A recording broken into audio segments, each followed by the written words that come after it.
everyone. This is just a follow-up to the whispered reading that I just did from the book A Wrinkle in Time by Wrinkle. I did the beginning of the chapter in a whisper.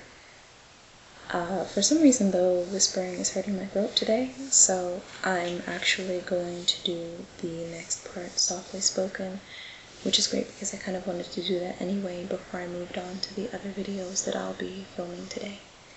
So this is a continuation of the first chapter of A Wrinkle in Time by Wrinkle, page 13. She looked at herself in the wardrobe mirror and made a horrible face, bearing a mouthful of teeth covered in braces.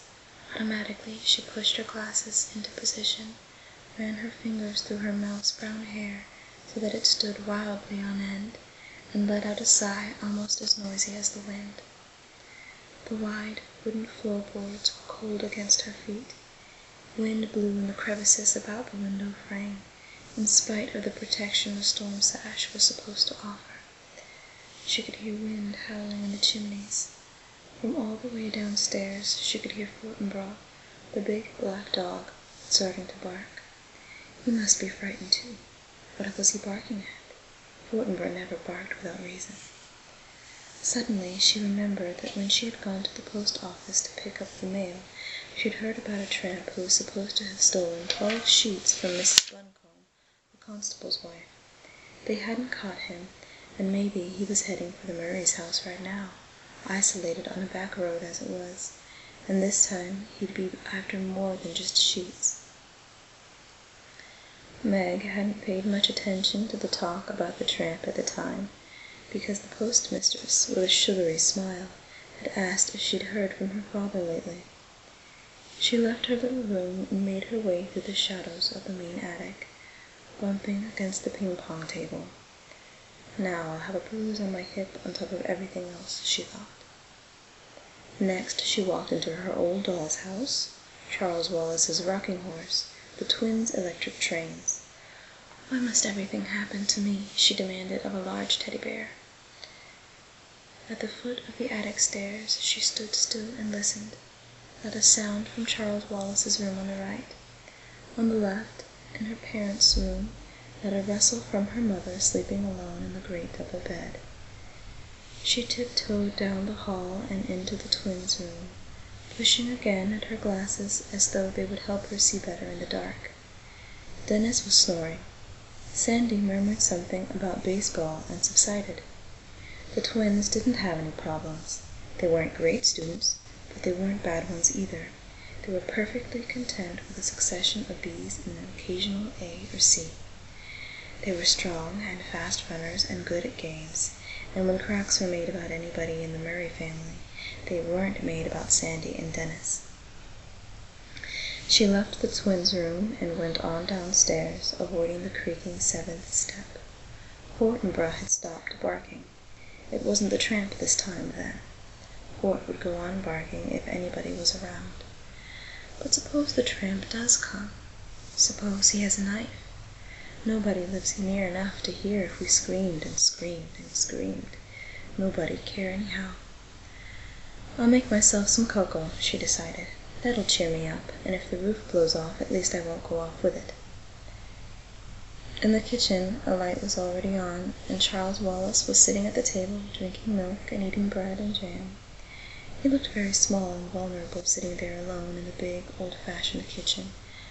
A blond little boy in faded blue Dr. Denton's, his feet swinging a good 6 inches above the floor. "Hi," he said cheerfully. "I've been waiting for you."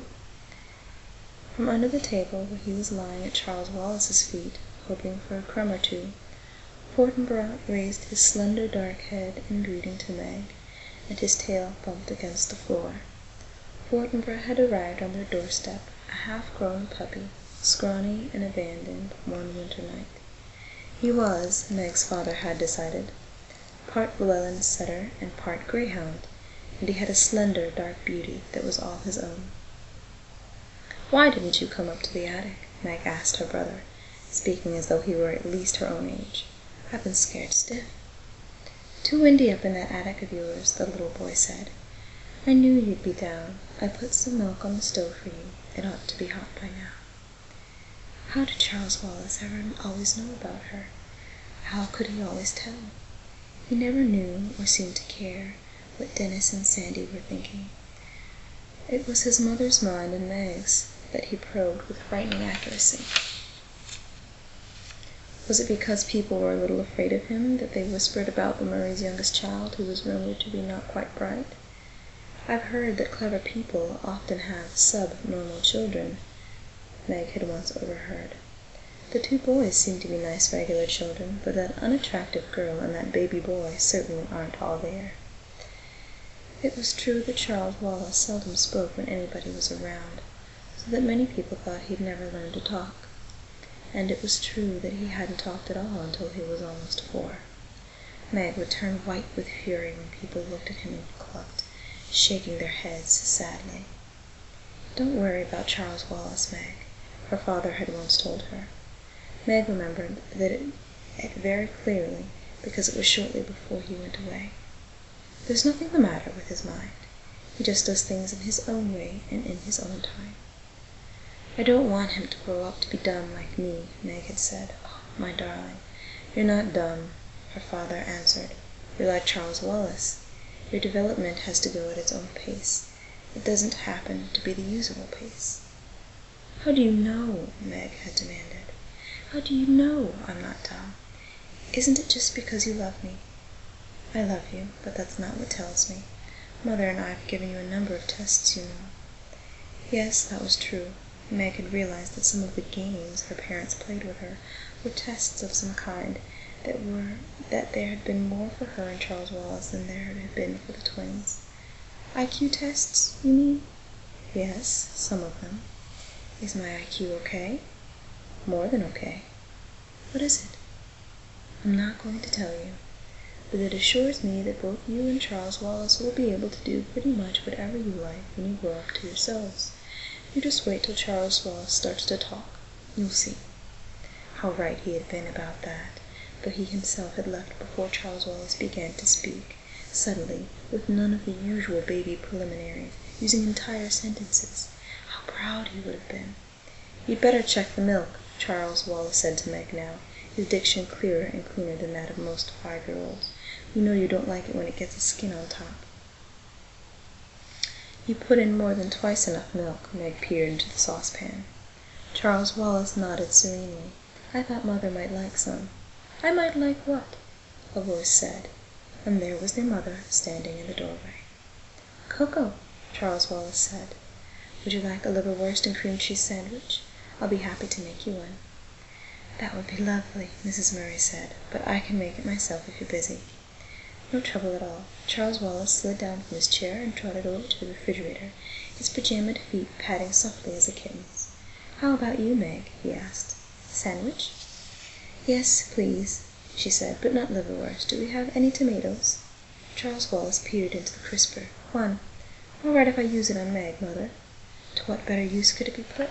Mrs. Murray smiled. "But not so loud, please, Charles. That is, unless you want the twins downstairs, too." "Let's be exclusive," Charles Wallace said. "That's my new word for the day. Impressive, isn't it?" "Prodigious," Mrs. Murray said. "Meg, come let me look at that bruise."